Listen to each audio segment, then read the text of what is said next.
À Sipivono, proche du lac le plus profond du monde, vivait un petit violoncelliste qui aimait se réchauffer en exécutant des mélodies vivaces et dynamiques.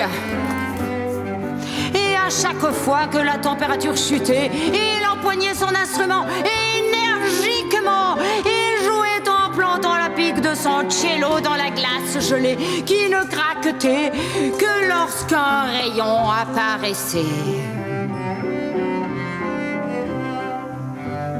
Habillé de fourrure épaisse, ce mignon esquimau d'1,23 m faisait de sa vie une histoire musicale joyeuse. Et tous les lions et éléphants de mer, les morses, les phoques, les loups et les lièvres arctiques, toutes les baleines à bosse et les renards polaires respectaient à la lettre les souhaits du petit maestro. Et s'il jouait do grave,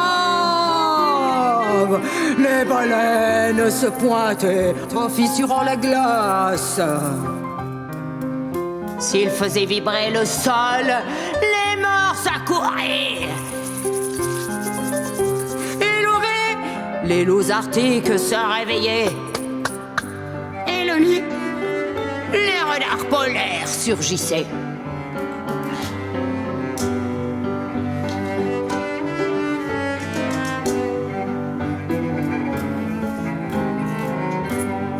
Un jour, un ours blanc vêtu de taches brunes vint frapper à la lucarne froide de l'igloo harmonieux du petit prince du Nord.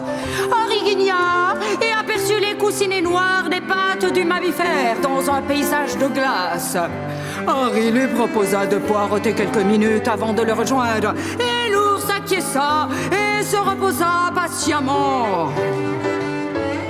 Henri prit alors son violoncelle et de l'intérieur de son habitation lui interpréta « Jeu de traîneau sur l'herbe fraîche d'Arthur Romatovitch ».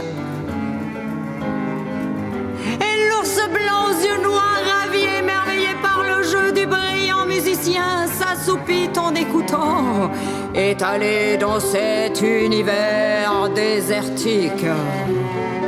On aurait dit qu'il souriait avec son museau proéminent.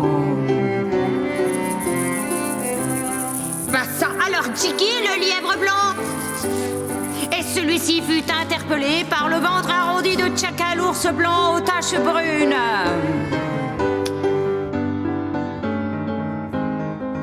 Jiggy vint alors se poser sur le pic du monticule graisseux, souhaitant ainsi glisser comme sur un toboggan.